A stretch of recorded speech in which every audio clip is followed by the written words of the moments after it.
Good morning po sa bawat isa sa atin at muli po isang malaking favor ng Panginoon na hanggang sa huling linggo ng 2024, nandito tayo, pinayagan ng Panginoon, niloob ng Panginoon na makasamba sa Panginoon, makatawid sa isang taon ng ating buhay. By the way, sino po naniniwala at sino aminado na itong 2024, may mga areas ng buhay mo na nasaktan? Sino po naniniwala o sino aminado at some point ng journey mo nitong 2024, nasaktan ang kabuhayan mo, yung finances mo? Sino po rito nakaranas ng ganong bagay? At the same time, sino po aminado, yung sa hinagap mo, hindi mo iniisip na mamumroblema ka ng malaking pera, pero namumblema ka nitong 2024. Sino po rito ng problema ng pera nitong 2024? At hindi basta-basta pera lang, kundi malaking pera yung problema mo itong taon na to. And at the same time, sino po rito sa hinagap, hindi mo inisip na matutuyuan yung wallet mo, pero hindi lang natuyuan, tuyong-tuyo. And at the same time, sino po rito sa hinagap, hindi mo inisip na mawawalan ka pala ng kita, mawawalan ka pala ng trabaho itong taon na ito. Alam niyo po, again, at some point ng buhay natin, nasugatan yung finances natin eh. Yung journey natin ng 2024. And at the same time, sino po aminado at some point ng journey mo nitong 2024 dun sa mga nagbi-business, nasugatan yung business mo. Yung hindi mo inaasahan biglang humina, yung hindi mo akalain dadaan pala sa sobrang pagsubok. At yung nasa point ka na parang gusto mo nang isuko ang business mo. At sino po aminado, may mga pagkakataon na hindi mo inaasahan, hindi mo akalain na ito palang 2024, dadaan pala ang relasyon mo sa isang masakit na journey. Yung hindi mo naman hiningi na dumating sa iyo ang isang tao, pero dumating, pero umalis din. Yung akala mo, settle na kayo, pero ngayon, wala nang kayo, meron na lang sila. Napansin niyo yan? Naalala ko yung mga kinounsel ko. Ang dami kong kinounsel, mga young pro. Meron dito sa atin, meron doon sa mga hindi umattend sa church o yung mga nasa online service natin na akala nila settle na sila, pero at the end of the day, hindi pala sila. Alam niyo po, may mga pagkakataon din natin akalain na ito palang 2024 ang magiging biggest broken heart mo pagdating sa relasyon.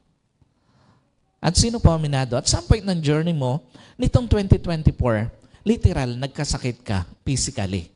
Sino po rito nakaranas ng sakit nitong 2024? At di lang, may mga pagkakataon na hindi lang basta sakit, kung hindi talagang yung muntik-muntikan ka ng igupo ng sakit. At kung hindi man tayo, yung mga mahal natin sa buhay, those are situations na maraming tao, kabilang ka na, that makes you wounded. 2024 is not an easy journey for some people. Totoo po ba yan? Hindi naging madali. Yung 2024 na journey natin, nasugatan ng kabuhayan, nasugatan ng business, ang relasyon, at maging yung katawang lupa o yung physical aspect natin. At gaya po ng prayers, nitong si Jeremiah, ang sabi niya dito sa Jeremiah chapter 17:14, ang sabi niya, "Heal me, O Lord, and I will be healed. Save me, and I will be saved." Alam niyo po, ano ba pinakikita nitong prayers nitong si Jeremiah? Alam niyo po, naniniwala ako, yun din yung prayers ng maraming naririto na nasugatan ng 2024. Totoo po ba yan? Sino panalangin niya? Gamutin ng Panginoon yung mga nasugatan sa iba't ibang areas ng kanyang buhay. Sino rito hiling niya sa 2025, ganap na pagalingin ng Diyos yung kabuhayan niya? Sino po rito hiling niya na ganap na pagalingin ng Diyos yung kanyang business, yung kanyang career? At sino rito dalangin niya na ngayong papasok na 2025, ang dalangin niya, ganap na pagalingin ng Diyos yung kanyang sakit o yung sakit ng kanyang mga mahal sa buhay? Alam niyo po, Again, ito ang totoo. When we ask for healing from God, dapat malinaw sa atin kung ano ibig sabihin ng kagalingan mula sa Diyos. Bakit? Alam niyo po, dapat malinaw sa atin ang ibig sabihin ng kagalingan at the same time, dapat malinaw sa atin kung ano dapat ang kondisyon ng ating puso habang hinihiling natin ito gaya ng ipinakita ni Jeremiah. Kasi doon sa last part ng prayers ni Jeremiah, ang sabi niya, and I will praise you, ang sabi nitong si Jeremiah. Pansinin niyo, sabi niya, heal me and I will be healed. Save me and I will be saved. For you are the one I praise. Alam niyo po, sinabi ito ni Jeremiah during the time na pinakamalungkot, pinakamasakit, pinakamahirap yung sitwasyon ng Israel. Nandoon sila sa point, nabihag sila, sugatan sila sa maraming areas ng kanilang buhay. Now, the question is, what Jeremiah's prayer means? Alam niyo po, hindi lang ito basta isang panalangin ni Jeremiah. Unang-una, it is a prayer not only to heal him, but also to make him whole once again. Totoo po ba? When we were being wounded in life, hindi mo maiwasan o yung pakiramdam na parang something is missing in you. Totoo po ba? When we were being wounded in life, hindi mo maiwasan yung pakiramdam na parang may nawala sa'yo. Sino po amirado? Nung bumagsak yung kabuhayan mo, pakiramdam mo parang may malalim o malaking bahagi ng pagkatao mo, ng journey mo, ang nawala. Sino po rito? Naging pakiramdam yon. Nung biglang nawalan ka ng pera, pakiramdam mo parang ang laki ng nagbago sa pagkatao mo. Parang ang laki ng nawala. Sino po rito? Nung biglang bumagsak ang kanyang kabuhayan, pakiramdam niya parang ang laki ng nawala sa kanya. Parang ang laki ng nawala sa kanyang pagkatao, sa kanyang journey, and at the same time, sino rito aminado? Nung masira ang relasyon mo, nung masira ang pamilya mo, pakiramdam mo parang ang laki ng nawala sa'yo. At sino po aminado? Nung magkasakit ka, pakiramdam mo parang may malaking bahagi ng pagkatao mo, ng journey mo, ang nawala sa'yo. Kaya nga dapat, ang prayers mo, hindi lang pagalingin ng Diyos ang kabuhayan mo, kung hindi dapat makita mo na muli buuin ng Diyos ang pagkatao mo. Bakit? Alam niyo po, hindi ka lang kayang pagalingin ng Diyos. Totoo ba yan? Sino naniniwala? Hindi ka lang kayang pagalingin ng Diyos. Hindi lang kayang ibangon ng Diyos ang kabuhayan mo, kung hindi kayang buuin muli ng Diyos ang pagkatao mo. Dapat ang prayers mo, hindi lang pagalingin ng Diyos ang business mo, hindi ka lang uli bigyan ng trabaho ng Diyos, kung hindi buuin kang muli ng Diyos after ng pagbagsak ng iyong kabuhayan.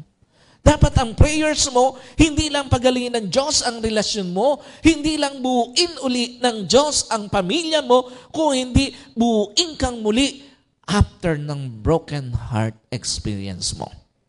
At dapat ang prayers mo, hindi ka lang pagalingin ng Diyos sa sakit mo, kung hindi buuin kang muli ng Diyos after mong dumaan sa matinding karamdaman. Why? Because whether you like it or not, people will change how they look at you when life wounded you. Totoo po ba yun? Sa ayaw at sa gusto mo, pag ikaw ay naging sugatan sa buhay, na sugatan ng kabuhayan mo, ang business mo, ang relasyon mo, o ang mismong physical aspect ng iyong pagkatao, tiyak may magbabago sa pagtanaw ng tao sa iyo. Totoo po ba yan? Sino aminado? Nagbago tanaw ng ibang tao sa iyo nung mawalan ka ng pera. Totoo po ba yan?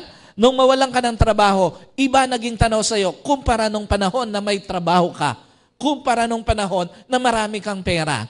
At sino po aminado? Nagbago tanaw sa iyo ng tao nung malamang nasira ang pamilya mo. Nung malamang iwan ka ng asawa mo. Alam niyo po, again, whether you like it or not, people will change how they look at you when life wounded you. At ito po ang isa pang masakit na katotohanan. Whether you like it or not, you will change how you look yourself when life wounded you. Hindi lang yung mga tao ang nagbabago ang pagtanaw sa atin kapag dumadaan tayo sa matinding pagsubok ng buhay natin. Kapag kami nasusugatan sa ating buhay, kapag nawawalan ka ng pera, nawawalan ka ng negosyo, nawawalan ka ng relasyon, o nagkakasakit ka kasama sa nagbabago sa pagtanaw, hindi lang yung ibang tao, kung hindi ikaw mismo sa sarili mo. Sino po aminado? Nung mawalan ka ng pera, nag-iba rin ang pakiramdam mo sa sarili mo. At nung mawalan ka ng negosyo, nag-iba rin ang pakiramdam mo sa sarili mo. Nung mawalan ka ng trabaho, nag-iba rin ang pakiramdam mo sa sarili mo. And at the same time, nung masira ang pamilya mo at nung magkasakit ka, nag-iba rin ang pakiramdam mo o tanaw mo sa sarili mo. Alam niyo po, magbabago ang tanaw mo sa sarili mo once na may areas ng buhay mo na bumagsak. Magbabago tanaw, hindi lang na ibang tao, maging ikaw sa sarili mo. Pag may bumagsak na areas ng buhay mo. Ikalawa, na ibig sabihin ng prayers nitong si Jeremiah, it is a prayer of praise not only for present favor, but from past favors. Totoo po ba? When we ask God to save us or to give us favor, minsan hindi natin nabibigyan ng pansin yung dating favors na natanggap na natin. Totoo ba yan? Sometimes, pag humihingi tayo ng bagong pabor sa Diyos, ang nakikita natin at nabibigyan na lang natin ng pansin, yung bagong favor. At hindi na natin nakikita yung mga favors na dumating na sa atin. Alam niyo po, minsan, ang focus na lang natin, yung ibinigay na sa atin o yung ibibigay sa atin at hindi yung ibinigay na sa atin ng Panginoon. And when we ask God to give us favor, minsan, ang napapasalamatan na lang natin, yung tinanggap natin, yung tatanggapin natin at hindi yung tinanggap na natin. What's the point? Kung meron mang hindi dapat nawawala sa pagpapasalamat sa Diyos, yung gagawin pa lang ng Diyos at yung ginawa na ng Diyos sa kabuhayan mo. Dapat, kung meron mang hindi nawawala sa pagpapasalamat mo sa Diyos, yung gagawin pa lang ng Diyos at yung ginawa na ng Diyos sa iyong business, sa iyong karir, sa iyong relasyon, at sa iyong trabaho, o maging sa iyong kasakitan. Dapat, pinagpapasalamat mo, hindi lang yung tatanggapin mo, kung hindi maging yung tinanggap mo mula sa Diyos. Why?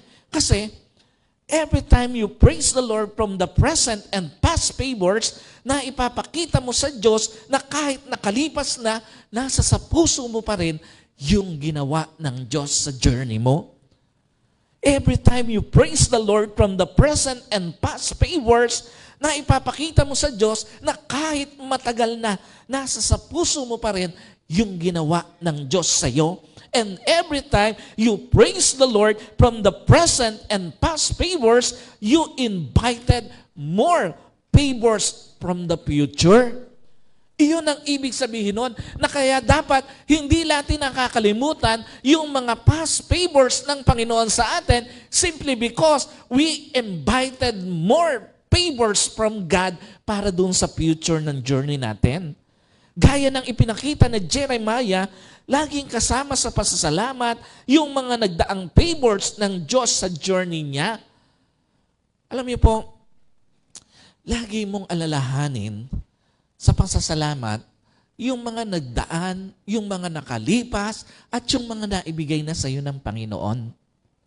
Ikatlo, na ibig sabihin ng prayers nito si Jeremiah, it is a prayer of acknowledging that God alone can truly save you. Sino po naniniwala? Gaya ng prayers ni Jeremiah, Diyos lang naman talaga ang totoong makapagpapagaling sa lahat ng areas ng journey mo na nasugatan. Sino po aminado? Diyos lang ang kayang magpagaling ng lahat ng nasugatan sa journey mo. Sino po naniniwala kahit grabing kahirapan, meron ka, kayang pagalingin ng Diyos ang kahirapan na meron ka?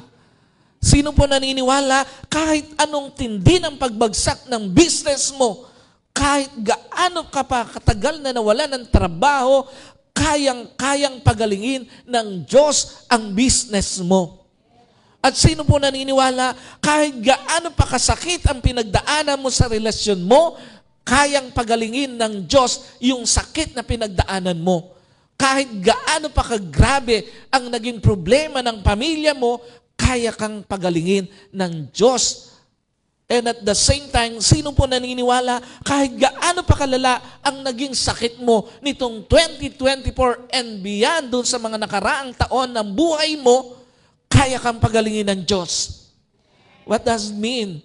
Ito po ang totoo. May mga wounded areas talaga ng buhay na kahit pilitin mong gumaling on your own, hindi mo mapagaling-galing, pero nung ilagay mo sa kamay ng Diyos, gumaling.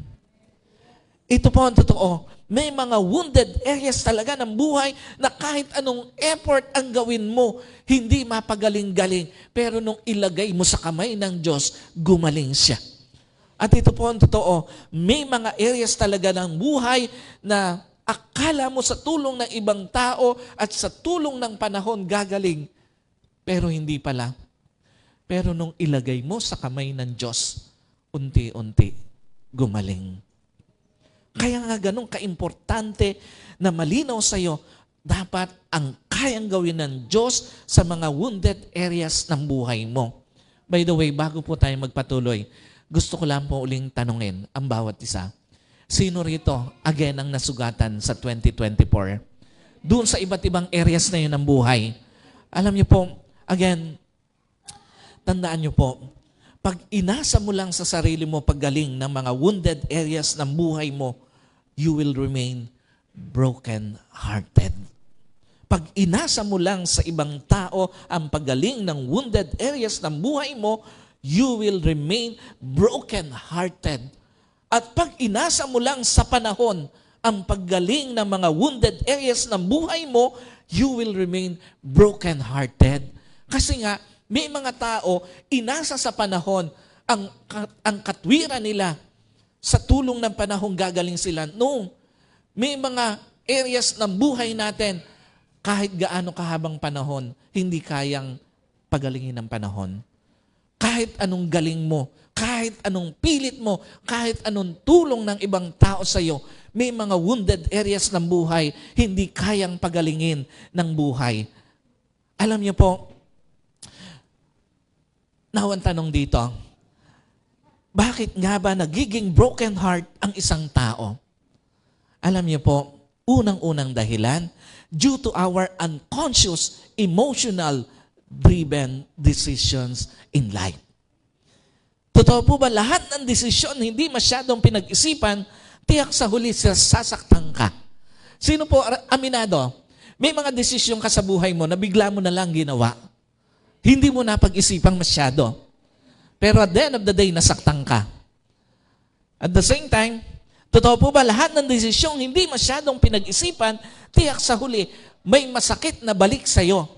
At totoo po ba, lahat ng desisyon na hindi masyadong pinag-isipan, tiyak sa huli, may pagsisisihan ka. Alam niyo po, at the same time, totoo ba, lahat ng desisyong ginawa mo na driven ka ng emotion mo, sa huli, may regrets. Sino po rito aminado? Nakapagdidesisyon dahil sa sobrang galit. Nakagagawa ng desisyon dahil sa sobrang tuwa din naman. Alam niyo po, may mga pagkakataon ng buhay natin, yung mga desisyon natin, due to our unconscious, emotional-driven decision in life. May mga pagkakataon, hindi lang yung hindi natin napag-isipan, kung hindi ginawa natin dahil doon sa emotion na meron tayo. Ano pinapakita nito? Una, hindi ka pwedeng hindi saktan ng desisyong sa huli mo na lang pinag-isipan. Sino po aminado? Lahat ng biglaan mong desisyon sa kaperahan mo, nagpatulala sa iyo after mong gastusin yung pera mo. Totoo po ba yan? Sino rito aminado? Madalas biglaan yung paggasto sa pera niya. Hindi na pinag-isipan. Basta ang alam niya, deserve lang niya na gastusin yung pera niya. Pero at the end of the day, tulala siya. Sino po rito aminado? Lahat ng biglaan desisyon mo sa negosyo mo, sa trabaho mo, nagpalugi sa'yo. At sino po aminado? Lahat ng biglaan desisyon mo sa relasyon mo, mas nasaktan ka sa huli. Yung bigla mo na lang sinabing ayaw mo na sa kanya, pero gusto mo pa pala. Totoo ba? May mga ganong tao? Ang bilis magdesisyon. Ano pinapakita rito? Hindi mo pwedeng maging habit ang desisyong hindi na pag-isipan. Dahil may mga negative impact ito na ang tagal bago mawala. Hindi mo pwedeng maging katwiran na laging babawi ka na lang sa huli. Dahil may mga maling desisyon sa buhay na ang lalim ng iniiwang sugat. At hindi mo pwedeng maging excuse na lagi na tao lang na nagkakamali. Dahil may mga pagkakamali na kahit naituwid mo na, hinahabol ka pa rin ng mga consequences. Ikalawa, hindi ka pwedeng hindi saktan ng desisyong ginawa mo na tulak ng emotion mo. Sino po naniniwala? Pag gumastos ka dahil sobrang saya mo o sobrang lungkot mo, tiyak, pag normal na ang emotion mo, sasabihin mo sa sarili mo, dapat hindi ko ginastos ang pera ko. Sino po naniniwala? Pag gumawa ka ng desisyon sa business mo o sa trabaho mo, dala ng sobrang lungkot o saya, tiyak sa huli, madidisappoint ka sa ginawa mo. At sino po naniniwala? Pag gumawa ka ng desisyon sa relasyon mo na sobrang saya, sobrang lungkot, sa huli, kung hindi ikaw ang nasaktan, tiyak, nakapanakit ka. What's the point? Bago ka gumawa ng desisyon sa kaperahan mo, make sure, gagawin mo siya na malinaw sa'yo ang dahilan bakit mo siya gagawin. At hindi dahil masaya ka lang o malungkot ka. Bago ka mag-expand o huminto sa business mo, make sure gagawin mo siya nang malinaw sa'yo ang dahilan bakit mo siya i-expand o i-hinto. At bago ka pumasok sa bagong trabaho o mag-resign, make sure na malinaw sa iyo ang dahilan bakit mo siya gagawin. Hindi dahil malungkot ka na lang doon sa trabaho na yon o masaya ka, sobrang saya mo sa trabaho na yon.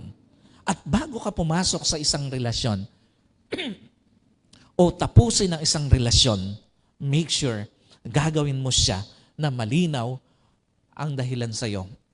At hindi dahil malungkot ka lang o sobrang saya mo lang. Lagi mong gawin ang isang bagay, ang decision, objectively. Hindi dahil sa emotion mo, o hindi dahil dun sa objective, bakit mo siya gagawin.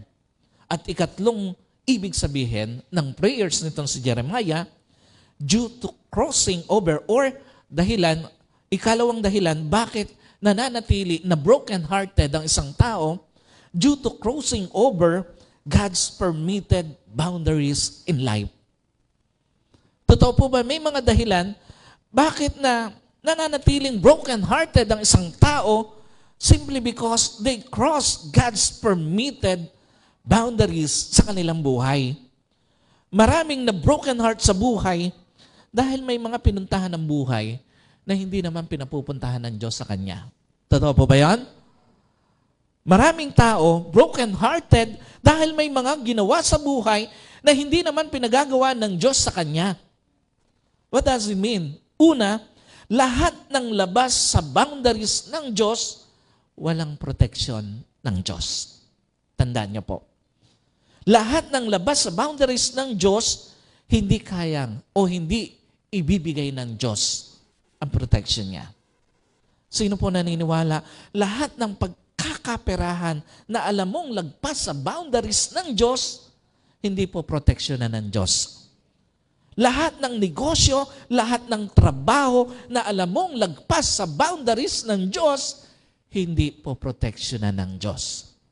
At lahat ng relasyon na lagpas sa boundaries ng Diyos, hindi po proteksyonan ng Diyos. What's the point? Kahit anong sikap at ingat mo sa pera o yaman na meron ka, pero alam mong sa mali nanggaling, sa ayaw at sa gusto mo, matutunaw siyang parang yelo. Kahit anong sikap at ingat mo sa negosyo o trabaho na meron ka, pero alam mong may pandaraya, sa ayaw at sa gusto mo, tatanggalin sa iyo ng Diyos. At kahit anong sikap at ingat mo sa relasyong meron ka, pero alam mong may nasasaktan ka, hindi ka rin naman pasasayahin ng Diyos sa relasyon na yan. Ikalawa, lahat ng labas sa season ng Diyos, hindi naman gumanda ang resulta sa huli. Sino po naniniwala? Lahat lang ng nakapaloob sa season ng Diyos ang siguradong maganda ang ending. Totoo po ba yan? Sino naniniwala? Lahat lang ng nakapaloob sa season ng Diyos na pagluwag sa pera ang siguradong maganda ang ending. At sino po naniniwala? Lahat lang ng nakapaloob sa season ng Diyos na tagumpay sa negosyo, iyon lang ang maganda ang ending. At lahat lang ng nakapaloob sa season ng Diyos na binuong relasyon, ito lang ang maganda ang ending. What's the point? Gaya ng sinabi ni Solomon, He makes all things beautiful in His time. Tiyak na pagagandahin ni Lord, kwento ng finances mo, pag hindi mo ipinilit sa season mo, ang season ng Diyos. Tiyak na pagagandahin ng Diyos ang iyong kabuhayan, ang iyong business, kapag ka hindi mo ipinilit ang season mo sa season ng Diyos para sa business mo. Tiyak na magiging maganda ang huli o ang resulta ng iyong trabaho, ng iyong career, pag hindi mo ipinilit sa Diyos ang season mo. At tiyak na pagagandahin ni Lord ang kwento ng relasyon mo, pag hindi mo ipinilit ang season mo sa season ng Diyos. Again, mananatili kang broken-hearted kapag lumagpas ka doon sa mga permitted boundaries ng Diyos para sa journey mo. Kapag ipinilit mo ang season mo sa season ng Diyos. At ikatlong dahilan, bakit may mga tao na nanatiling broken-hearted due to God's seasons of preparation for your breakthrough. Sino po naniniwala? Minsan, hindi lang naman laging negatibo ang dahilan, bakit pinayagan ng Diyos na maging broken-hearted ka? Totoo po ba yan? Minsan, may maganda ring dahilan ng Diyos. Bakit niya pinapayagan na magkaroon ng maging wounded ang kabuhayan mo, ang iyong business, ang iyong relasyon, or even ang iyong physical na aspeto? Alam niyo po, sino naniniwala? Minsan, hindi naman laging pangit ang dahilan, bakit pinayagan ng Diyos ang mga masasakit na karanasan sa buhay mo.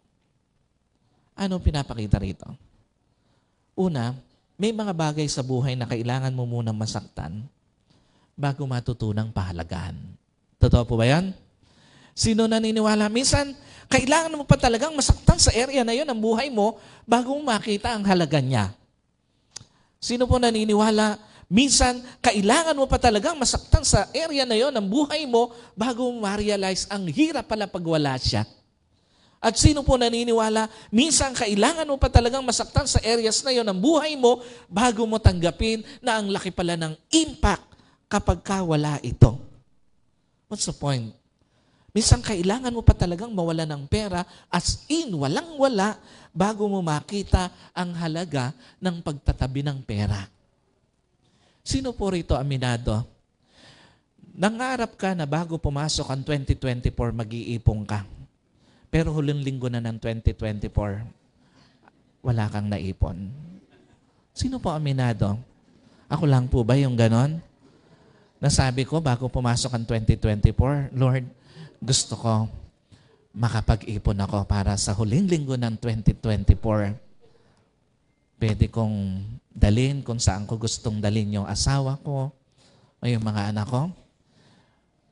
Pero ngayon parang sa baba ko lang sila madadala. Sino pa aminado? Nangarap ka na bago pumasok ang 2024, mag-iipon ka. Pero ngayon wala kang naipon. Alam niyo po, minsan, kailangan pang dumating doon sa point na walang-wala bago makita ang halaga ng pagtatabi ng pera. Alam niyo po, minsan kailangan mo pa talagang mawalan ng trabaho, ng kita, bago mo ma-realize na ang hirap pala ng tambay at walang kita. Totoo po ba yan? Minsan, kailangan mo pa talagang mawalan ng relasyon bago mo makita ang hirap pala pag walang katabi ng Disyembre. Totoo po ba yan? Mas masarap kapag meron kang mahal sa buhay na nakakasama sa mga panahon na to. Kasi ito yung panahon na mas emotional yung mga tao. Totoo ba yan? Sino malungkot? Nung nagdaang Pasko, wala yung mga mahal mo sa buhay sa tabi mo. Di ba? Iba ang impact. Alam niyo po, again, minsan kailangan pang may mawala bago natin ma-realize, bago natin tanggapin, bago natin makita ang impact nito sa atin. Ikalawa, may mga bagay sa buhay na kailangan munang tanggalin para sa paparating na mas maganda. Totoo po ba? May mga bagay talaga sa buhay na kailangan pa talagang tanggalin ng Diyos para makarating o makapasok sa iyo yung mas maganda na gusto ng Diyos para sa iyo. Sino po naniniwala? Minsan kahit masaktan ka, tatanggalin ng Diyos ang kaperahan na meron ka simply because may ipapalit pala na mas stable na kaperahan ng Diyos para sa iyo. Naniniwala po kayo doon? Minsan, tatanggalin ng Diyos yung akala mo, iyon na, pero ang alam ng Diyos o ang gusto ng Diyos, doon ka sa mas stable na pagkakaperahan mo. Minsan, kahit masaktan ka, tatanggalin ng Diyos yung business o trabaho na meron ka simply because meron palang ipapalit na mas stable na business at trabaho ang Diyos para sa iyo. At sino po naniniwala, minsan kahit masaktan ka, tatanggalin ka ng Diyos sa relasyon na meron ka simply because may ipapalit pala na mas stable na relasyon ang Diyos para sa iyo. What's the point? Sometimes, yung ayaw mo pang mawala sa iyo, yung papala ang hadlang para sa breakthrough ng journey mo. Sometimes, kung ano pa yung ayaw mong kunin ni Lord sa iyo, yung papala ang hadlang para sa breakthrough ng journey mo. And sometimes, kung ano pa yung ayaw mong tanggalin ni Lord sa iyo, yung papala yung hadlang sa journey mo. Those are things bakit nananatiling broken-hearted ang isang tao. Now, the question is, paano ba tayo makakasiguro na ang 2025 ay simula na ng breakthrough sa journey mo, paggaling ng finances mo, paggaling ng business mo, paggaling ng career mo, paggaling ng relasyon mo, at paggaling mo sa sakit? Sino po naniniwala? Pwede mong panghawakan na yung papasok na taon sa buhay mo ay maging taon ng Diyos para sa mahimalang pagpapagaling ng Diyos sa iba't ibang areas ng buhay mo. Alam niyo po, again, unang-una, the Lord will not leave the work in your journey incomplete. Kung bakit dapat mong panghawakan that 2025 will be God's year or miraculous year para doon sa mga areas na yon ng buhay mo. Alam niyo po, sino naniniwala, tiyak darating ang breakthrough sa journey mo dahil walang sinimula ng Diyos na hindi niya tinapos. Sino naniniwala, hindi iiwan ng Diyos na hindi kompletong-kompleto ang kagalingan ng finances mo, ng kabuhayan mo. At sino naniniwala, hindi iiwan ng Diyos na hindi kompletong-kompleto ang kagalingan ng business mo, ang kagalingan ng karir mo, ng relasyon mo, and even ang kagalingan mo sa sakit na meron ka ngayon. What's the point? Maniwala ka, ikaw at ang generation mo ang puputol sa kahirapan ng pamilya mo. Sino po naniniwala? Ikaw at ang generation mo ngayon ang puputol na sa kahirapan ng pamilya mo. Maniwala ka, ikaw at ang generation mo ang puputol sa kakapusan ng pamilya mo. Maniwala ka, ikaw at ang generation mo ang tatanggap ng kakumpletuhan ng breakthrough sa finances nyo. Gayon din sa business mo, sa karir mo, maniwala ka, sa season mo, matatanggal matatanggap mo na yung matagal na iniintay mong breakthrough sa business mo at sa karir mo. Maging sa relasyon mo, maniwala ka na sa season ka na ibibigay ng Diyos ang kompletong breakthrough sa journey mo. Alam niyo po, kung meron mang pinakamahalagang panghawakan ka sa umagang ito, yung katotohanan na ang Diyos, lahat ng sinimulan niya sa buhay mo, kukumpletuhin niya. Yung mga hindi na kumpleto mula doon sa mga nakaraang taon o maging sa taon na ito, maniwala ka, kayang kumpletuhin ng Diyos sa journey mo. Maniwala ka, mula sa iyo at sa generation mo, matatapos ang kahirapan sa pamilya mo. Matatapos ang kakapusan sa pamilya mo. Matatapos ang mga kwento na hindi dapat para sa pamilya mo.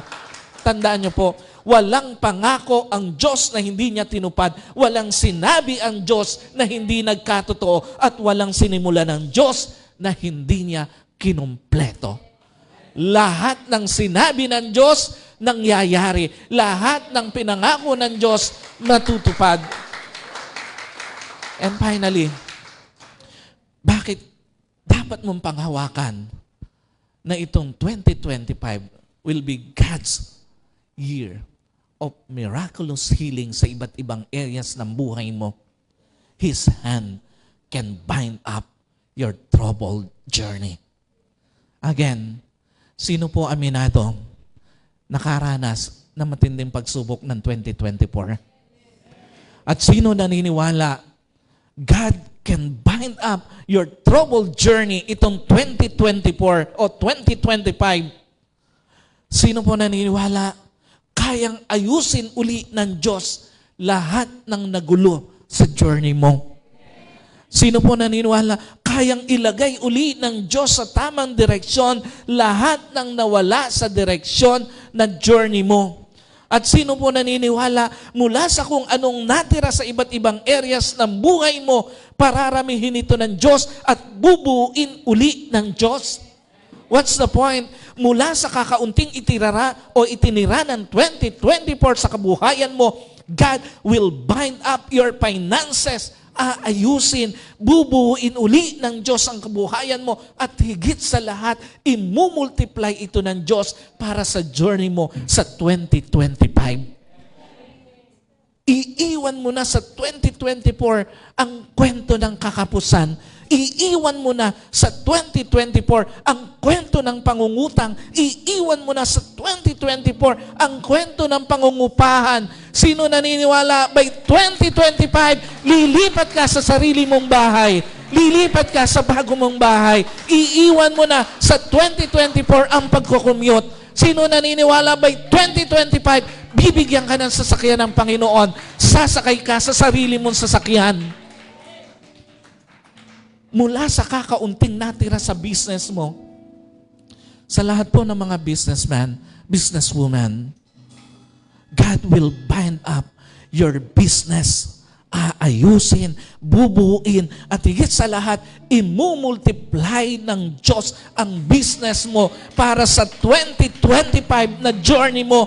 Iiwan mo na sa 2024 ang kwento ng kapos sa puhunan. Iiwan mo na sa 2024 ang kwento ng puro lugi na lang. Iiwan mo na sa 2024 ang kwento na isa lang ang business mo. God will multiply, hindi lang bubuin, hindi lang ayusin, imumultiply pa ng Diyos ang source of income mo.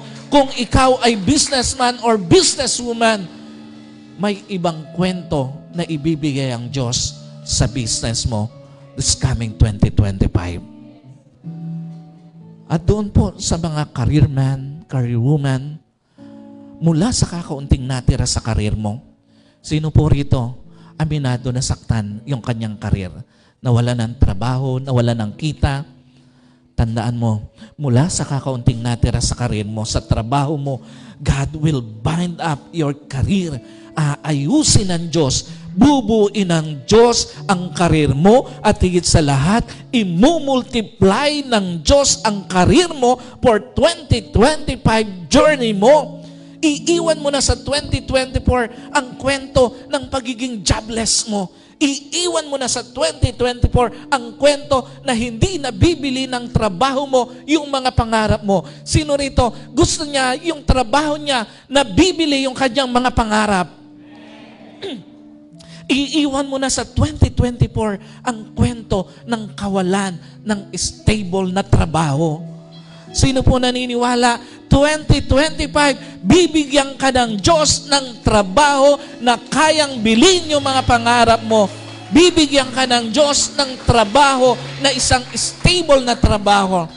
At mula sa kakaunting natira sa relasyon mo, God will bind up your relationship, aayusin, bubuin uli ng Diyos yung mga nasirang relasyon mo para sa 2025 journey mo. Iiwan mo na sa 2024 ang kwento ng pagiging broken family. Iiwan mo na sa 2024 ang kwento ng magulong pamilya. Iiwan mo na sa 2024 ang kwento ng magulong relasyon.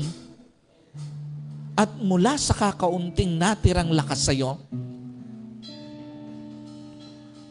doon po sa mga kasama natin sa online service, especially those who are suffering from the sickness of stroke, maniwala ka, iiwan mo na sa 2024 ang kwento na alipin ka ng sakit. Iiwan mo na sa 2024 yung kwento na lagi kang nasa hospital. Iiwan mo na sa 2024 yung kwento ng may malubhang sakit ka. 2025 will become God's miraculous year para sa paggaling ng iba't ibang areas ng buhay mo. Yung hindi mo naranasan dun sa mga nakaraang taon ng buhay mo, kayang ibigay ng Diyos sa iyo ngayon. Kayang iparana sa iyo ng Diyos ngayong 2025.